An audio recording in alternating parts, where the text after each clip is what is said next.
This is the Losi Tenacity DB, and it is simply one of the best 1/10 scale bashers on the market. Part of Losi's Tenacity series, this vehicle accompanies the Tenacity T, MT, and SCT, and retails for around $400 US. For your money, you get a brushless, 4-wheel drive, 1/10 scale bashing machine that is ready to take abuse and throw it right back at you. Today, I'm going to review my very own Tenacity DB, go over its interesting features, accessories, and drawbacks. Then I'm going to go over its performance characteristics, and then I'm going to give a concluding summary of how the ownership of this bashing buggy has been over the last few months. Stay tuned. First, I'm going to start off on the exterior of the Tenacity DB. I mean, just look at this thing. It looks gorgeous from every angle. A Baja style of race car, and it incorporates a molded roll cage with an open wheel design and rear wing. This thing just looks awesome on all angles, and it looks very scale.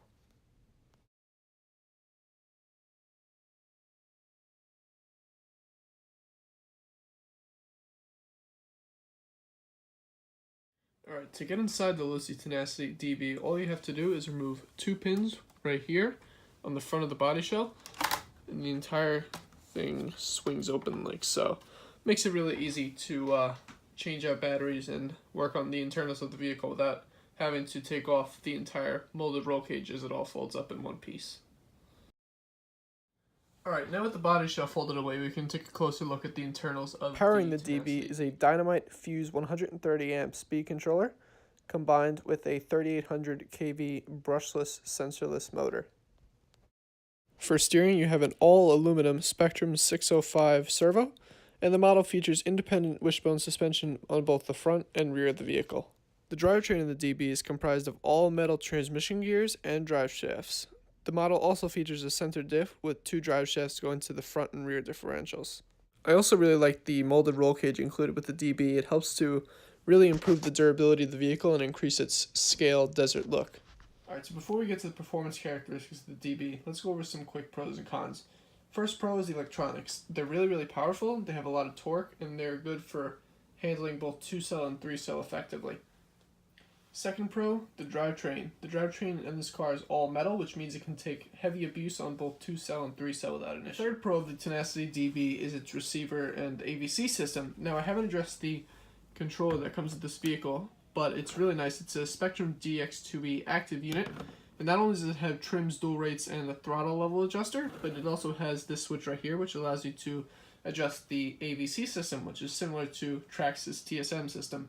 It's a gyro-based system that when the vehicle's sliding out on subpar conditions such as snow or dirt, it will help keep the vehicle straight and organized so that you're not having to constantly correct the vehicle when there's no traction. Alright, now for some quick cons of the Tenacity DB. First con is the steering. The steering is very slow and the servo is very sluggish, and is the combination of a slow servo and all plastic steering rack results in a lot of steering slop in the vehicle. A second con of the Tenacity DB is just that it's made almost entirely of plastic besides the drivetrain. Entirely plastic steering rack, suspension, shock caps, arms, links, and chassis help to increase durability, but for a $400 vehicle, I would have expected a little more metal pieces, such as maybe on the caster blocks or hub carriers in the rear, to help just increase that durability and appearance just that little bit more. Alright, let's jump into the performance characteristics of the DB, starting with acceleration and braking. Now, on 2-cell, this car is pretty fast. I mean, it tops out around 33 miles an hour, but it really gets up and goes due to that 550 size motor. On 3-cell, this thing really wakes up. It really just gets that extra oomph needed to really make it that much faster.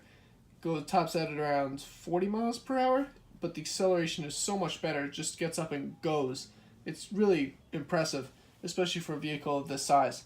Now, although you can run it on 3S, you're going to have to gear down to the 12-tooth pinion and maybe pop a cooling fan on there, because as you may have saw earlier in the review, the electronics get pretty hot, a little bit on 2S, but especially on 3S, so you're going to need to take those measures to protect the temperatures of your electronics. Alright, now let's move on to handling and jumping characteristics. In the air, especially with some thicker diff oil in the front, the Tenacity is very controllable in the air, jumps very well, although it likes to nosedive, so you have to give it a little bit of throttle just to keep the nose up. In the handling department, this thing, especially on paved surfaces, understeers, and that's partially due to the weak steering servo, but also the plastic construction of the steering elements, which results in a lot of slop and play in the steering rack. But on off-road surfaces such as dirt, grass, this thing, you're not going to notice the understeer. It sticks very well, does not like to slide out a lot, but you will notice a little bit more oversteer as the tires wear out. These tires are okay. They're Maxxis licensed replicas, and they're the ones that came on the car.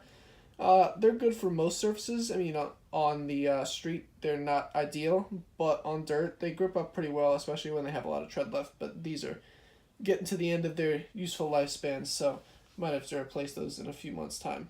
Alright, now we're going to address the perhaps most important topic of a RC car, durability. Now, as far as durability, this thing has been a tank, except for when I got it. When I got the vehicle, it came out of the box leaking diff fluid, and I immediately noticed, and I called Losi up, and there was diff fluid everywhere, even on the bottom of the chassis, on the suspension components in the front.